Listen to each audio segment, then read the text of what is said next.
North Carolina Central suffered their first loss of MEAC play to South Carolina State this weekend. And to me, this is without a question the upset of the week.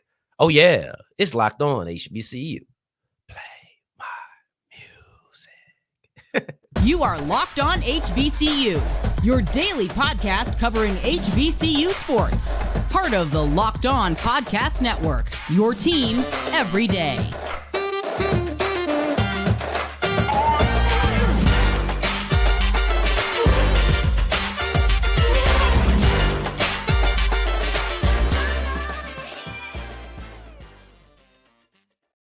What's going on, family? Welcome back to another episode of the Locked On HBCU podcast, your number one daily one-stop shop for everything HBCU athletics. Monday through Friday, part of the Locked On Podcast Network, your team every day. And I, of course, am Darian Gray, a.k.a. the Mouth of the South, Texas Southern alum and former TSU Herald Sports editor and current contributing writer at USA Today's Saints Wire.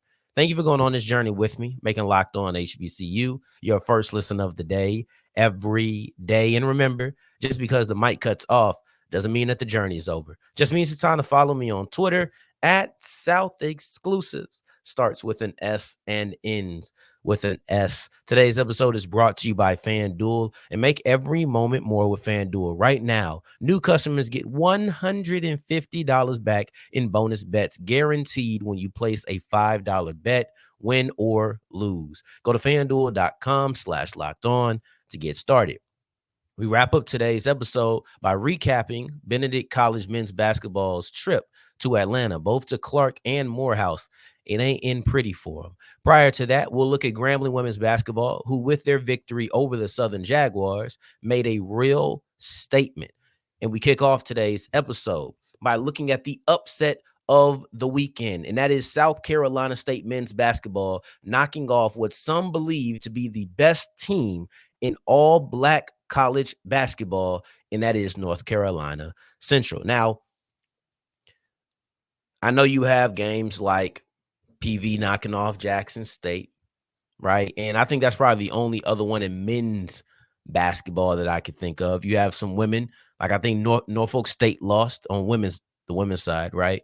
Coach Jones actually got a big achievement on the men's side, and I think we'll look at that on tomorrow's episode.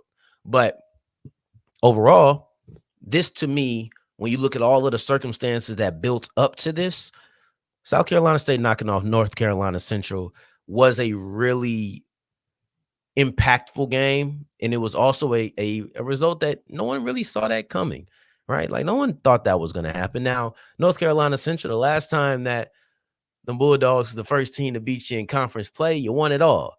The bad news is I'm talking about football. So I don't know how transferable that really is, but yeah. So take that with a grain of salt. But in all honesty, when you look at it, South Carolina State hadn't won a conference game all year. They were 0-2. And it feels weird speaking about this hasn't happened all year and saying things of that nature. It definitely feels like we should have more conference games than we have.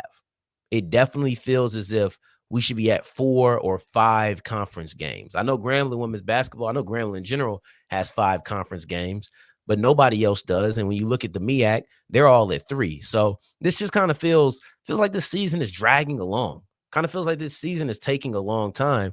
But nevertheless, you're looking at South Carolina State, a team who hadn't won a game in conference play this year against North Carolina Central, a team that some might say is the best men's basketball team in HBCU basketball. And if they're not the best, they're one of the best. In every list that I've seen, they were either one or very close to one. So this was not an outcome that anybody saw coming. And when you look at South Carolina State, they're 1-2. They're 1-2 now. And then they're also 5-14 on the season. So it's just an interesting game and one that you didn't expect to go down the way that it did. But so when I put together the conference standings, the absolute nobody giving them a shot, all of those things put into the same pot, that's how you get this little gumbo that is upset of the weekend. But let's look at the impact of it because it's very early in the conference play. So one may question How impactful can a loss be on your third conference game? Not that impactful. Not that impactful. Like, I'm not going to sit here and say that this is a season-changing game. It's very rare that you see somebody just go undefeated. So a loss is going to happen somewhere. However, it does feel like when you have these upper echelon teams, they tend to beat up on each other. For example, you look at the three teams. No, they don't all have one loss. But if you look at 2, 3, and 4 in the MEAC, Delaware State is number 1, and we'll get to them in a second.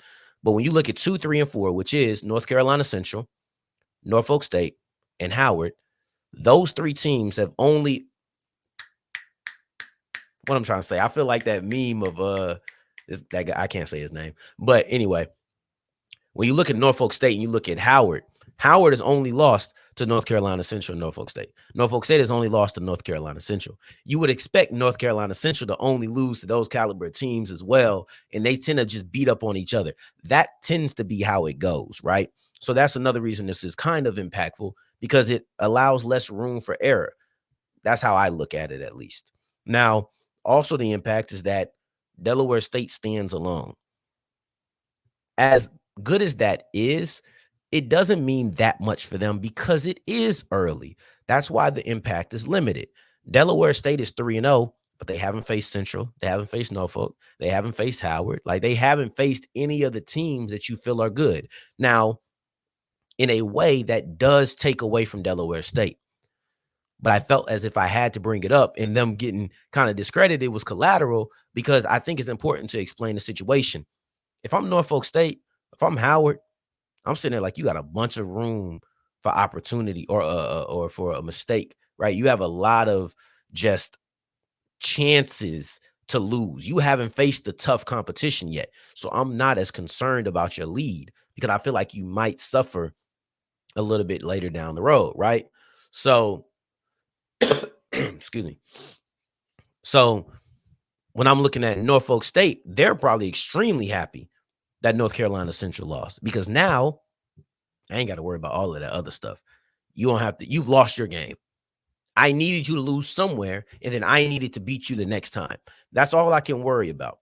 As long as Norfolk State and North Carolina Central are even, yes, North Carolina Central will have the tiebreaker because they beat the Spartans.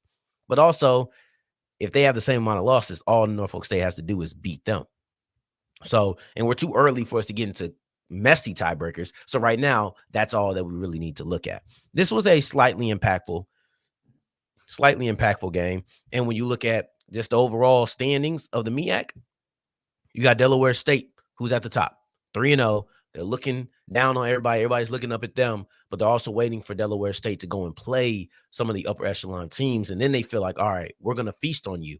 Or at the worst, if you're Howard, you're looking like, okay, I need you to lose to either Norfolk or Central, right? And then I'll come beat you if you can't lose to both of those teams. If you Central or Norfolk, you're like, okay, whatever, you one game ahead of us, but you haven't played us.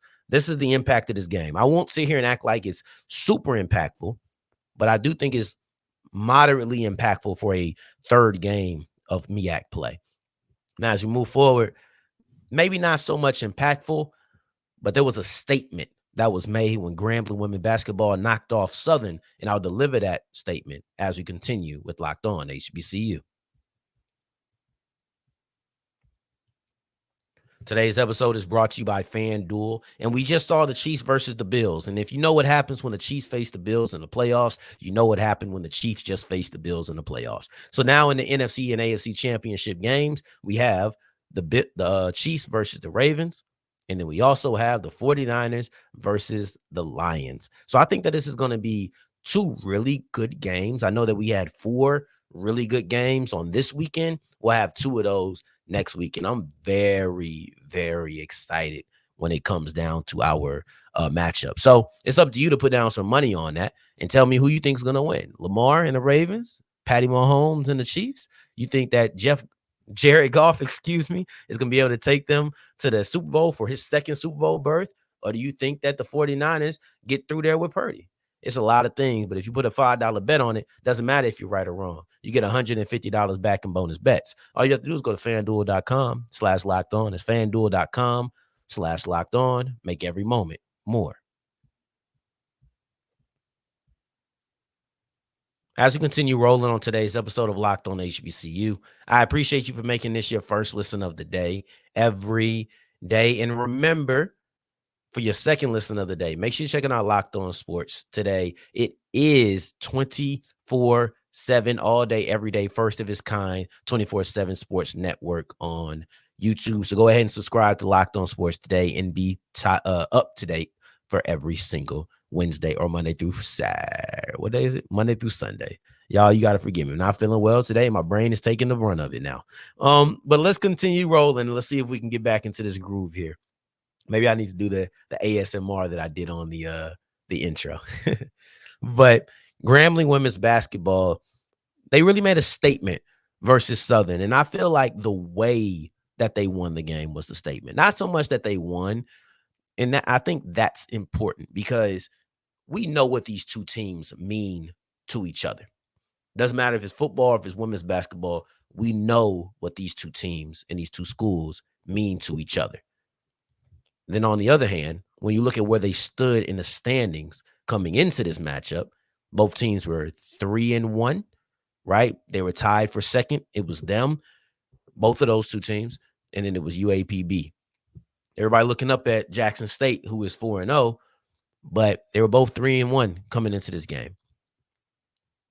Now, excuse me, now you have Grambling, who is by themselves, separated from Southern. UAPB still only has one loss, but you have Grambling, who said, not only are we in this class, let me prove this to you, it's also you're not in this class. And I don't know if you're really that close to it.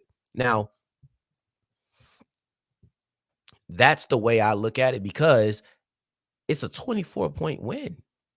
And it screams, we're upper echelon and you're not, because you ain't supposed to get beat like that. Two upper echelon teams ain't supposed to be a 24-point blowout. Ain't supposed to be a 30-point lead at halftime. Not supposed to be a domination. It's not supposed to be that. But that's what this was. So until Southern shows something differently, which is knocking off another upper echelon team, I can't put them in that category. Jackson State, UAPB, Grambling. Those are the top three teams when it comes to SWAC women's basketball in the standings. And that's just kind of what it looks like. But this is also potentially, I know Grambling fans will be hoping for this, potentially a return to form for Grambling women's basketball. Let's look at how their conference play has played out. Grambling opens up the season with a 28-point victory over PV. Absolutely dominated the Lady Panthers, right? Then the next three games, not so much. They lose to TSU next. No celebration here. We're just breaking out. They lost to TSU next. And then they won against Bethune-Cookman by 1 point. And then you look at against FAMU, this was a game that went into 3 overtimes. So it hasn't been this dominating performance over the majority of SWAC play. 28-point win, a 5-point loss, a 1-point win, a 3 overtime win, and I think ended up being like a 4-point margin, right? And then you have this game where you have 24 points. So now it's a question of, you have this in the back pocket. You know that anytime they could dominate in this capacity, but can they play like this consistently? And no, I don't mean getting 24, 28-point victories. That's unrealistic. But maybe some 15-point victories. Maybe not games going into triple overtime, coming down to the last minute, right? And I'll give you a little fun fact about their loss to TSU. So TSU has 2 wins on the season. And ironically, they're against Grambling and UAPB, which is their only losses on the season. TSU plays Jackson State tonight. I'll be very interested if they're able to get Jackson State, because then we would really have to sit down and have a conversation, right? I will likely already have my episode recorded by that time. So if Jackson State loses the TSU in women's basketball, trust and believe that will be discussed on Wednesday's episode. But it's kind of insane. It's kind of insane, right? So that's just a little fun fact for you. But back to Grambling. When you look at a win of that margin, you're looking at a team that, they dominated. They were up 30 at halftime. They shot significantly better, especially from three. It was about a 16% difference, I think. It was like 29 to 45. But when you look at the free throws, that's when it really begins to widen. So Southern only shot 14 free throws in a game. They only made 4. Grambling made 16. They made more free throws than Southern took, and they took 25 of them. So not only did you get to the line more frequently, you were also better at the line when you did get there. So these are just things that I feel define the game. And then one other thing that happened is, of course, they led with bench points, because when you look at the rotations, they don't have players who play a lot of minutes. They're going to have guys, or excuse me, they're going to have girls come off the bench and put up points. They're the leading scoring offense in the SWAC. They're third in the nation in bench points. These things, to me at least, are a sign of the depth of Grambling, and it's also a sign of how they use their rotations. Because you look at the top 5 scorers, either 2 or 3 of them, they don't even start the majority of their games. When you just look at that, they got players that 7 games played start 1, right? Players who came in basically right before conference play, and they don't start, but they won the leading scorers. Like it's players like that you have to pay attention to. Leading scoring offense in the conference, and nearly half of their points come from the bench. That just speaks to the depth and the rotations of this unit, right? Now, as we move forward, we have a team who, I don't know if it's depth, I don't know if it's rotations, I don't know none of that, but they struggled. And that's Benedict College men's basketball. When they went to Atlanta facing Clark at Morehouse, they ain't walk about an ATL the same way that they walked in. But let's break down exactly what that means as we continue with Locked On HBCU.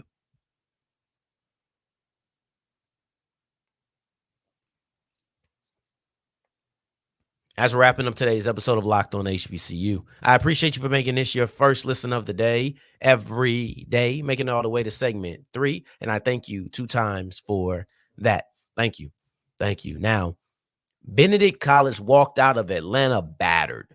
Benedict College walked out of Atlanta in a worse shape than they walked into the city. And it's not about just going to face one team in Atlanta. It's about the fact that they had 2 games back to back. They actually faced 3 teams. They faced Clark, then they faced Morehouse, then they went home and faced Savannah. And when they faced Savannah, or no, they didn't face Savannah, they faced Albany State, right? So when they faced Albany State, they got back and they kind of calmed themselves down. But I want to look at that trip in Atlanta, because the Morehouse game, the Clark game, those are road games for the Tigers. And I want to look at those because their loss to Morehouse, that was on Thursday night. So by that time, I'd already recorded all of those things. Like, it was done. It was already finished. I didn't have time to come in and update on that. But also at the same time, the impact that it has had, it's still lingering. So I feel as if it's still a timely topic despite Benedict playing another game. So when we look at Benedict College, they came into Atlanta as the 8th ranked team in all of Division II basketball. Not just in the SEAC, all of Division II men's basketball. Then they faced Clark. Then they faced Morehouse. I will be interested to see exactly where they land after this. And I think that might come out today, might come out tomorrow. We'll see. But there's a commonality between these 2 games, and it's the offensive struggles. And we'll break that down in different ways. See, we already looked at the Clark game on last week's scheduling. I don't know what day of the week it was. It was probably like Wednesday. If I had to just throw a date out there, that feels about right.